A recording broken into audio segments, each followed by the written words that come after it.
open book? Yeah. Yes, I am. Well, okay, let's start.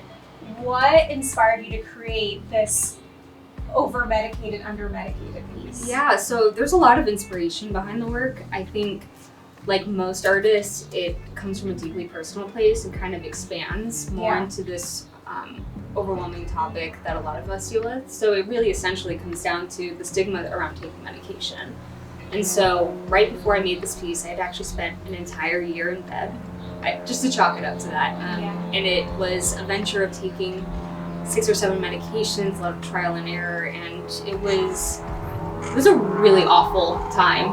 A lot of struggle, a lot of pain that I hadn't felt in a long time, and side effects, trial and error, and I know it's a story that a lot of people have experienced.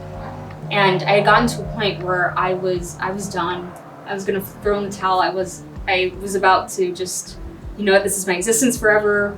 I was just over it. And my doctor really pushed me to try one more thing.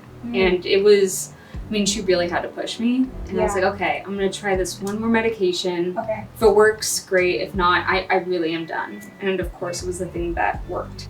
Can I ask what it was? Yeah, so I was prescribed lithium, which is typically used to treat bipolar disorder, which is something I wasn't diagnosed with. So it was very kind of weird thing of taking something and then figuring out it worked. And then I was like, what does this mean about me? And then coming to a point where like, it doesn't really matter. So the way I see depression and medication in general, and I'm gonna use depression as like an example, is like being in this deep, dark hole when the slides are so slippery you can't get out. And medication isn't something that automatically comes in and saves you. Sure. It's a ladder. And so it's about finding the right ladder that allows you to climb out of the hole yourself.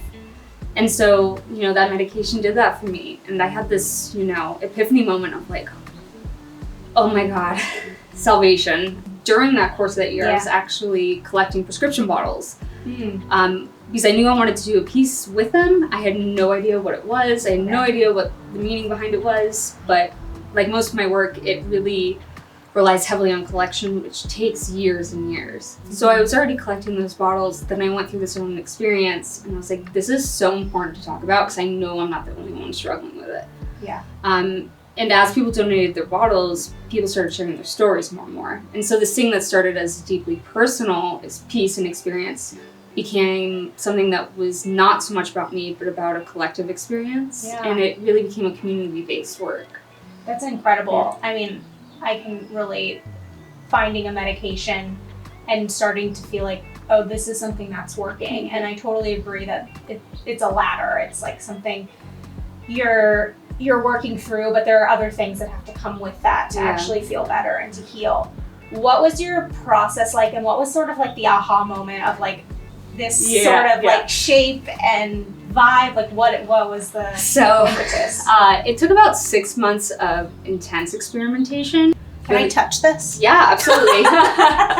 Please. I thrive on problem solving. So what I actually had begun doing was trying to melt them and suture them together and try a whole bunch of weird things that nothing worked. Yeah. And I was like, I had hundreds of people being like, what are you gonna do with their bottles? Right. It had been almost 2 years, and I don't know why I had this just idea of like, let me just try to cut these into rings. And the second I made that first cut into a ring, I was like, oh my God, this is it. And then I had oh my gosh, I gotta get going because this is gonna take me forever. Yeah. So I would spend about 16 hours a day in the studio just cutting and tying and cutting and tying. And the ending result, if I can actually, let me see if I can grab a little piece of this guy. Okay, yeah. So when you look at the zip tie and the ring, it's really reminiscent of the benzene structure.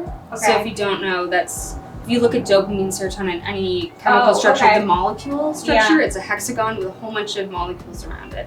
And so up close, this piece became really representational of brain chemistry. So as I started working with it and started kind of forming the shape like over buckets and literally anything I could get my hand on, it's all tension, it became indicative of neuropathways and, organic brain chemistry. I heard you say on Instagram that you like working with discarded objects and people who feel have been discarded. Yeah. So can you share a little bit more about that from like how the symbolism between that and sort of how that works with your work, and then obviously the pieces that you find to Yeah, create for so your I making. would say that that's kind of like the baseline theme of all my work, is this parallel between objects discarded by society to talk about people discarded by society. Mhm. And I guess what I mean by that is working with materials that are mundane, that are everyday, that are considered useless, valueless, things that you wouldn't look at and be like, wow, that's beautiful. Yeah. It's something that you really don't think about twice. And so taking that material that kind of has that, narrative and transforming it into something beautiful and never before seen, it really is a change of perspective. Yeah. And so the whole baseline of my work is, what if we looked at people the same way? And we saw their limitless potential. And so if you look at people that are discarded by society, people with mental illness, Yeah. people with disability, people that struggle with addiction, they're all considered outcasts and less than. And I really do believe that those people can make the biggest impact if given the chance. Mhm. And as a person who was kind of labeled, not many people thought I was going to amount to much.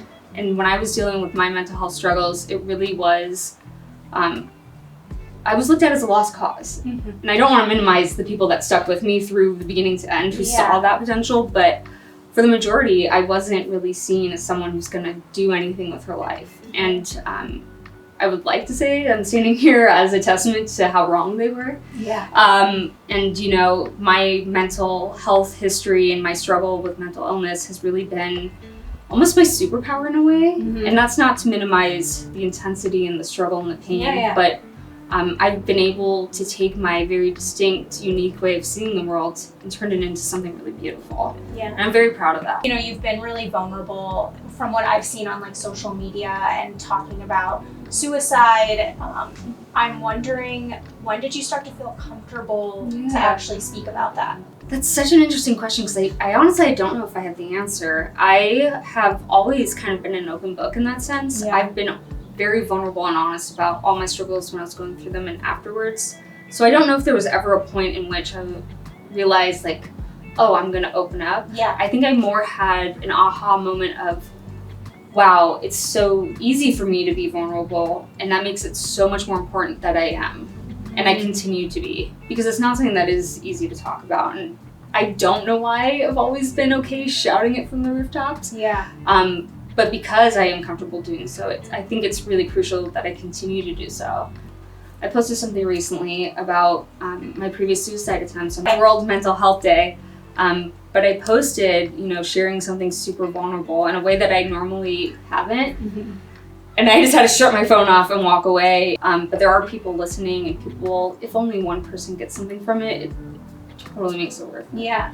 Because there's a virality with your piece. Yeah. What did that feel like? I could not wrap my head around the fact that I made something that so many people identified with. Yeah. Because that was like literally my dream in life. Just like eventually down the road, I wanted to do something that made such a big impact. Mhm. And I still haven't really grappled with the fact that I've kind of done that in a way. Yeah. It definitely had a little bit of disillusionment, but it's been an amazing experience.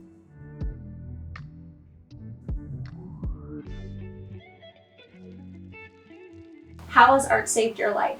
Oh, wow. There's so many answers to that question. I guess I would say initially, when I first discovered art, I guess we'll flashback about 13 years ago. So the precipice of my struggle with mental health really hit when I was 16. Mhm. And I ended up having to transfer schools, and I transferred to an all-girls high school right up the street at Louisville, and they had a ceramics program. And I had never done art before. I mean, I'd always been really creative as a kid, but I don't know why I ended up taking the ceramics class. I think I had to choose an elective, and I was like, that looks fun. Mhm. What I didn't realize was the second that clay was in my hands, it would be the first time I'd felt happiness in over a year. And this kind of moment of like solace and relief. And I just was like beating the hell out of this clay. And it wasn't long. I mean, it had to be maybe a couple weeks when I realized like this is what I was going to do for the rest of my life. And so art really saved me, because this was right after I had attempted to take my own life multiple times. And, there was a real doubt whether I was going to graduate, let alone live to graduation. So to have this medium in which not only to use therapeutically for myself, but something I could then use to talk about the stuff I was going through. It changed my life and it saved me. I really don't think I'd still be here if I hadn't found it when I did. So there was that initial moment of like, art literally saved my life, but I think it continues to do it on a daily basis. I kind of think about a world in which I didn't go through the struggles I did, and it's almost impossible to envision. Yeah. And in a way, it's given me meaning in life and purpose and something to really be active, advocate for, and art just happens to be the medium in which I can do that.